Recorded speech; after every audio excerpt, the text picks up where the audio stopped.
Hello everyone, it's Darkseeker here again. Welcome to another video, and we are back to Wild Mode for a new season. And I'd like to showcase once again the Demopolis Secrets Paladin. This is a deck that I've showcased on my channel before to great success, and with the start of a new season in the month of November, I thought, okay, let's throw this out on the ladder again and see how it fares.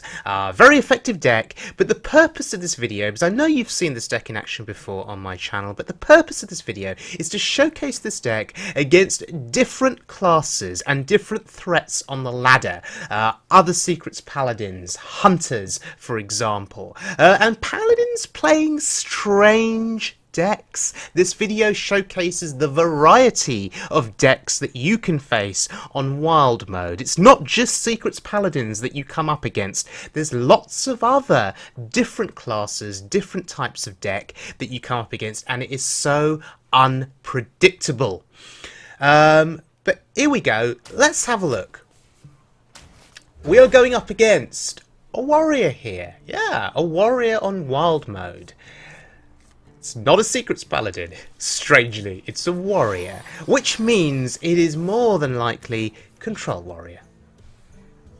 But we shall find out very shortly.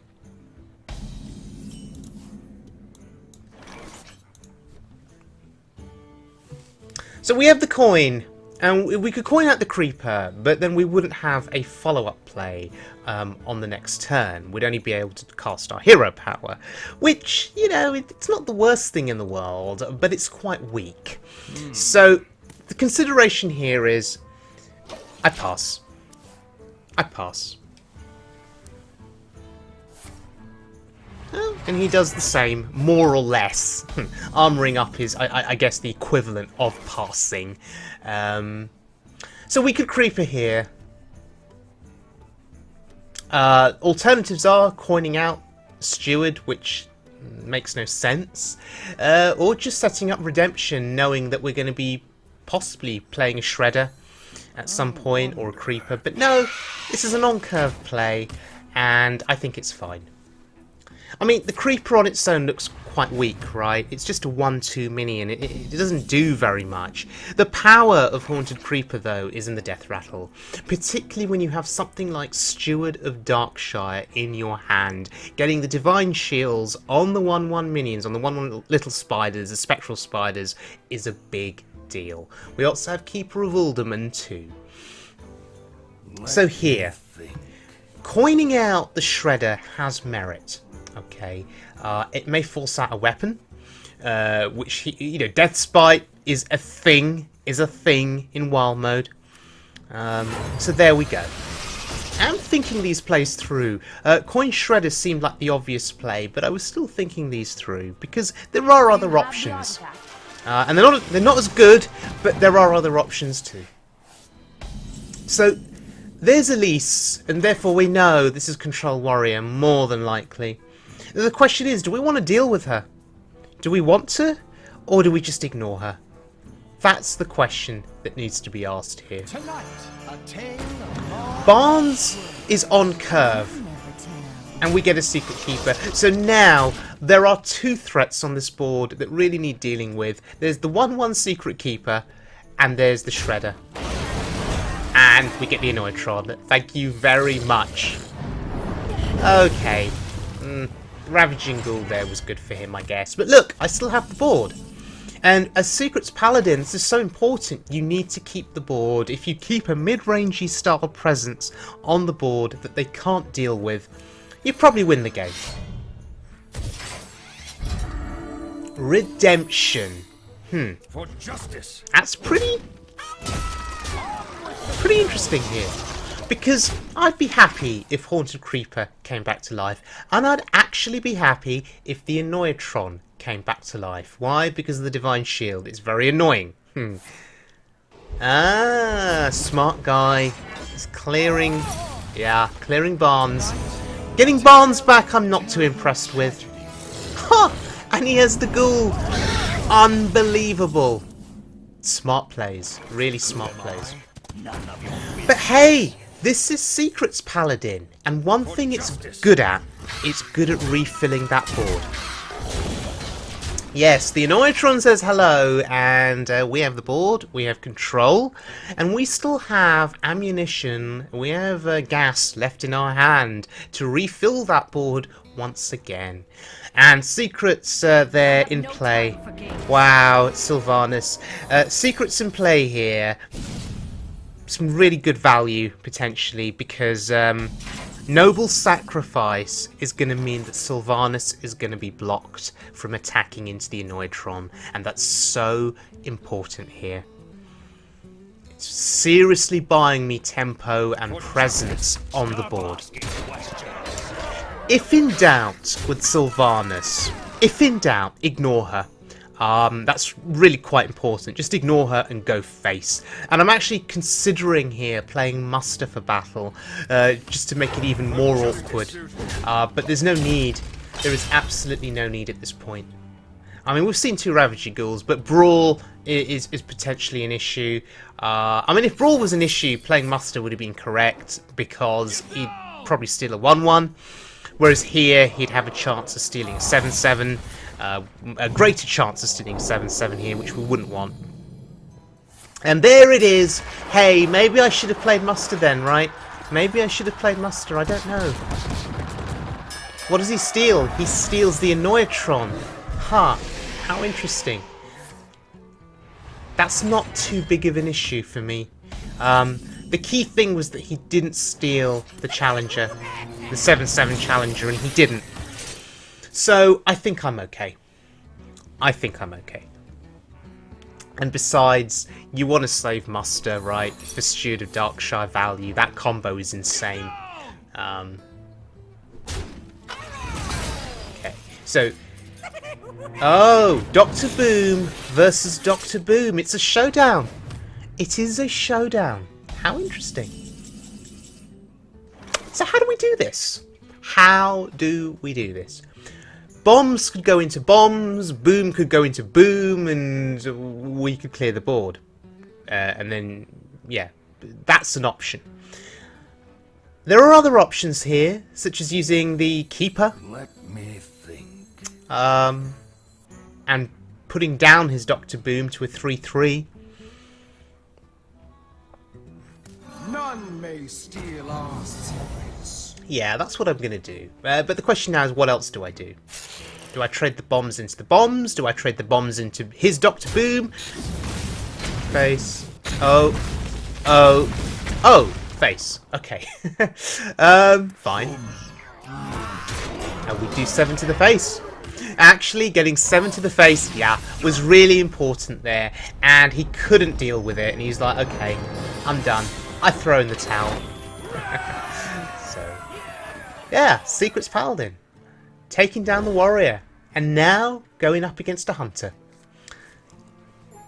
So the question now is, what kind of a hunter is this? Is this Secrets Hunter? Secrets Hunter, last few weeks, I think massive surge in popularity on the standard mode ladder.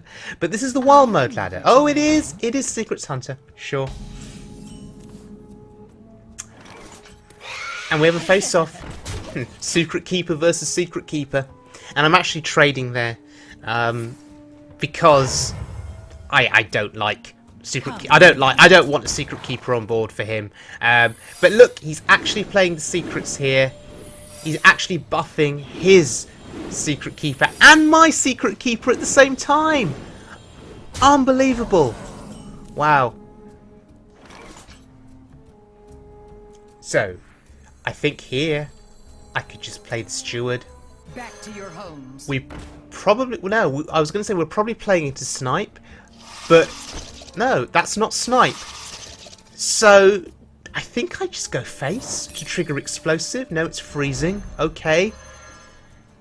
So, freezing trap out the way. And now, I can probably just trade in the Secret Keepers. And it's snake trap. Yeah, okay, sure. Whatever. To be expected, I think. But the key thing here is that his Secret Keeper is off the board now. That is the key. Oh, Huffer. Always Huffer. But in this situation, thank God I play Consecration. 1 copy of Consecration in this deck. Yeah, without Consecration, this game would have been a loss. I'd have probably conceded there and then, because the amount of damage that he would have done with that board was... Oh, look! Look, second Huffer. Always Huffer. And if you're the hunter, you're thinking, yeah, this is a good position to be in. Even with a Sludge Belcher on board, bloody hell, Deadly Shot, every answer for every card. Even with the Belcher on board, my health total is low. That hero power is chipping away every single turn at my health. I'm in trouble. This is how you can just get beat down by Hunter, because they keep getting your health total down. And then all they need is double kill command and you're dead. Right? And he's going face.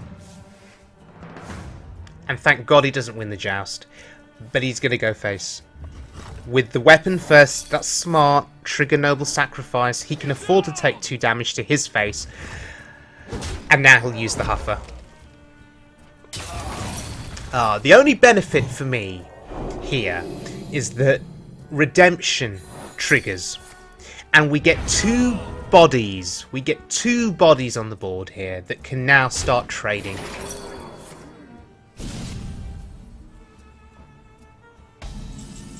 Yeah, but this is a serious issue for me. However,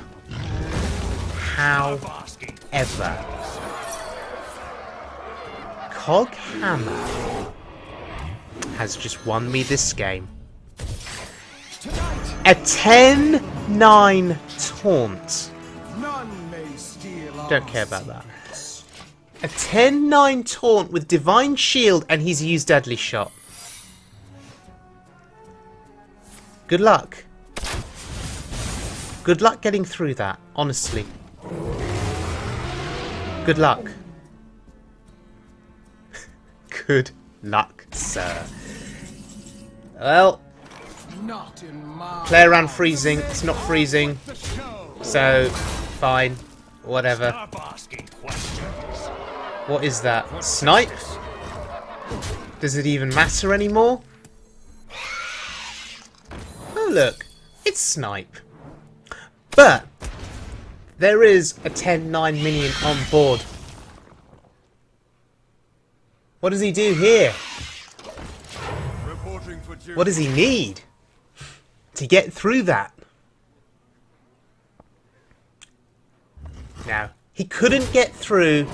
He couldn't get through, and I snuck out this victory. Snuck out that victory there, just barely, but managed it.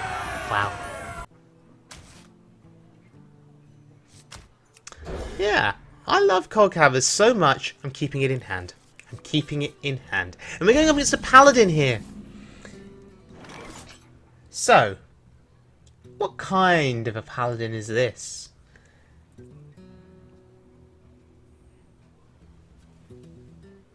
See, you make the assumption all the time that it is Secrets Paladin that you're facing, right?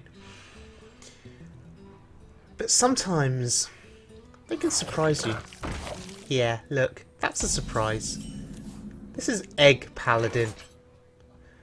With or without secrets, I don't know. But there are eggs. How interesting. Well, Shielded Minibot is pretty strong here. It's, I'd still argue, quite possibly the strongest 2-drop in wild mode generally, just because of the fact that you need 2 hits to kill it, and quite often it'll take down 2 minions in the process. But here come the eggs. It's the eggs versus the bot. Not sure who comes out on top just yet. Oh, he's got his own bot. Okay. Anyway, the eggs are not a threat right now. They're not a threat. We can simply clear the bot here. We have muster for battle. We can pop the shield quite easily and just trade. Of course, we are playing into Consecration for turn 4. That's an issue. And I do want to consider whether it's just time to start popping those dragon eggs and just killing what comes out of them. Given that I have the 1 attack weapon. Runic egg? Wow, this guy's playing all the eggs. I just need a Nerubian egg now, and we'll have the full collection. We can make scrambled eggs. Right, I'm gonna start popping those eggs here. To battle! To battle!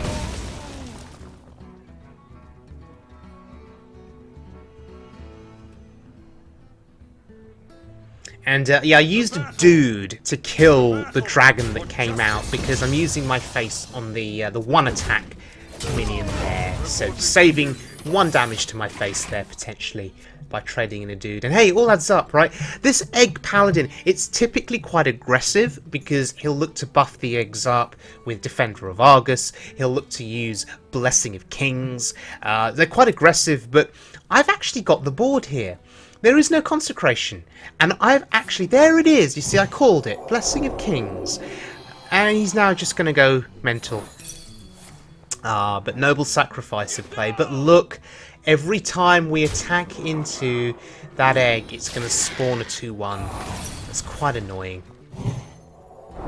But Avenge is really good. Now, my assumption is that he doesn't play any secrets, okay, that is my assumption here.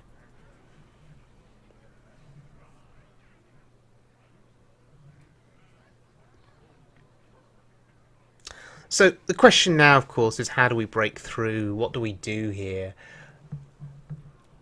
That egg is really, really annoying. It's just going to keep generating 2-1s on the board. So I'm pondering the Keeper.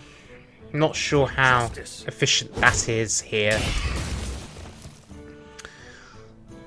Coghammer gives something taunt. And yeah, I'm actually popping it in one go. I can't leave that on the board, right? He'll get too much value trading it into my 1-1s and just getting lots of little 2-1 dragons. I can't have that. But look at my hand. There are 2 doctors in the hand. Dr. 7, aka Dr. Boom, and Dr. 8, also known as Tyrion. They are significant, and playing them on curve is so good. Oh, bloody hell. Got another egg, and it can attack. That egg can attack. That's not good news for me. Oh, there's our light cabbage. Good friend of mine. So what do we do here?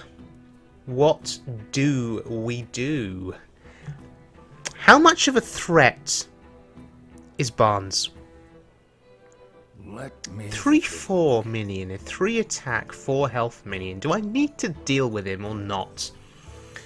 Or do I just play the Belcher here and clear the 0-2? Questions. I could buff up my Divine Shield minion. Make that a 3-3. Trade into something. Trade into Barnes. That's a possibility. None may steal our secrets. So the 3-3 there, Divine Shield, it survives, which is important. And we're just doing our absolute best to clear. Now for me mentally, that was quite a complicated turn, and I still don't know if I did it efficiently or as efficiently as I could have done it. But regardless, the 3-3 is on board, it has taunt, he has to trade, more than likely. Even with Consecration here, he'd still have to trade. True Silver Champion bails him out, lets him kill the 3-3, and then trade the Nerubian Egg into a 1-1. Oh, yes! I called it! You see, I'm calling these cards. I called Blessing of Kings earlier. I've called True Silver Champion here. I really should stop doing that, right? Oh, dear. So, anyway, doesn't matter. Look at the curve. We have Dr. Boom. But do we want to play him now? Is this simply a trade and consecration turn? Is that what we should be doing here? The question is, how threatened do I feel by that 4-4 Nerubian? How threatened do I feel by a Haunted Creeper that is yet to be popped? These are really important questions that need asking. But it's turn 7! Dr. Boom is green! He can be played! Why not play him? See, I'm still having to think about this. But I think it's an important turn to think about. I'm going to clear. I am going to clear. I value the board. I value the board. My only problem here is he has True Silver, which is going to kill the Keeper of Alderman, and then I won't have much of a board left. And he'll have Initiative, because 2/1/1s don't really measure up versus what he's probably going to play. So, in the end, the control of the board probably will go to him, or board presence will go to him. But we get that True Silver charge out the way, and it'll clear the way for Tyrion, probably, on turn 8. Yeah, turn 8 Tyrion on curve is pretty insane. But let us see what he develops. I've not seen Lotheb for quite some time. He's a good card, is Lotheb, but not in this matchup. In this matchup, he's just a 5/5. Because my hand is full of minions. Put your faith in the justice. Put your faith in the light, says Tyrion, and Lotheb isn't going to do very much here. He's really not going to do much at all. The most he does here, potentially, is popping Tyrion's shield, but what a waste that would be for the Paladin. But yeah, I know this is only rank 15, but look, it's illustrating the variety of decks that you face in wild mode. That's good for him. But look, there's still a shield. And we can kill the Lotheb quite easily next turn. In fact, what we can do is we can sacrifice the Tyrion, get the Ashbringer, and use the Ashbringer next turn. Oh, there's another egg. Isn't he getting fed up of me scrambling his eggs? I've killed... How many eggs have I killed in this game? Don't test me, child.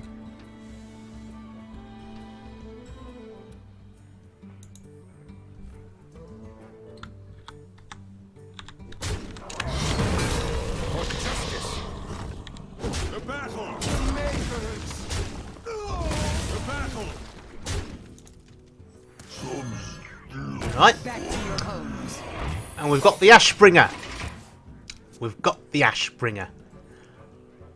That's very important. Because he's at 19, and soon enough, we can just start going face. Aggressive decks like this, that will play the eggs, that will play the Defenders of Argus, that will play the Blessings of Kings and whatnot, once they run out of fuel, they're screwed.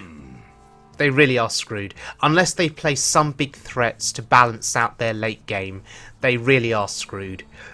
Decks like Zulok, once they've played out all of their cheap minions, yeah, sure, there's a Doomguard or two to play, but once the Doomguards are gone, they're done for. They're really done for, because in the late game, yeah, they can play some more cheap minions and play a couple more cheap ones, but decks like this Paladin deck run these big, significant threats in the late game, and sometimes those cheap minions are not enough. But what he had there was Blessing of Kings, and that's... and there's Argus, but it's the best he can do to match up to my board, but I would still say I have the advantage, because I have the Ashbringer, which is so important. And because of the Belcher, because of Boom, I'm not scared of my health total going low here. But look at the value on the bombs. Look at the value there. It's insane. Yeah, is it really that insane? Usually you'd want to kill these bombs off, right? So they can do some damage. Okay, sure. For justice. For justice. We're just going to clear this board. Trying to work out if I've missed any kind of lethal. No. So here we go. A board that's going to be so hard to get through. Consecration doesn't do very much here. Stuff survives. Yeah, there's an aggressive card for you. Oh, there's another aggressive card. So it's all out aggression. Why hasn't he conceded? I'm not entirely sure. For justice. Maybe he's just being polite. Letting me get the kill. Yeah, he's being polite. To battle. I was tempted to just play around with this board, but no, there's no point. So there we go. The variety of wild mode. The early part of the season. Let the hunt. Okay. I will fight with honor. Going up against a hunter here.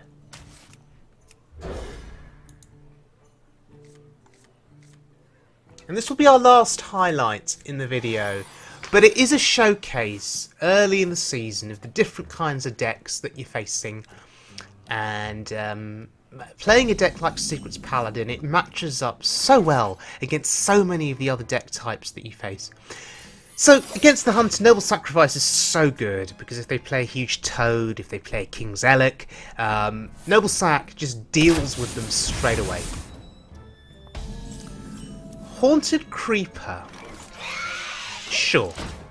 Sure. It's all about the board presence, right? See, on reflection, Naxxramas from 2 years ago was so powerful.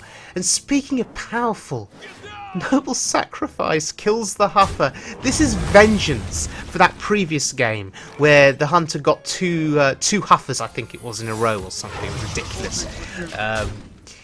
Yeah, Naxxramas was so powerful with the Death Rattle minions, Haunted Creeper being one of them. We have Sludge Belcher in this deck. Tonight, a tale of long lost worlds. Okay, so this is very much Secrets Hunter. They play as a Drake for the card draw. How interesting. But I have a Belcher. And I don't care too much about Barnes at the moment.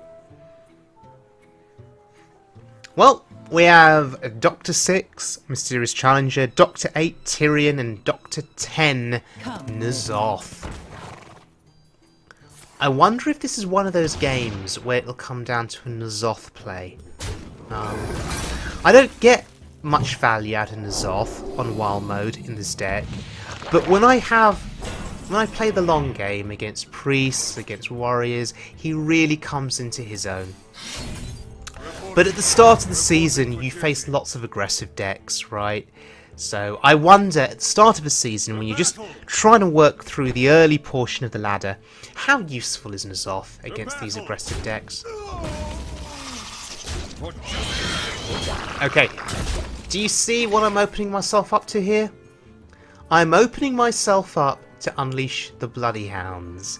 Does he have the hounds? That is the question. Oh no, he doesn't. Come, midnight. Oh, he's just going to play Secrets. No? Really? Are you that unlucky? Wow, no explosive trap. I think I win the game. Yeah, I think I win this game, right? Question is... Yeah. It is time for a gamble. Do you notice something strange there? I didn't play the Challenger. I did not play Dr. 6. Why? Because I'm going to gamble that there is no explosive trap. And I'm going to bugger. Yeah, I was going to gamble on there being no explosive trap and that my competitive spirit would go off and I'd just go face and laugh at him. But he stole! Well, he didn't steal. He killed my secret. Oh, it's freezing trap. He killed my secret.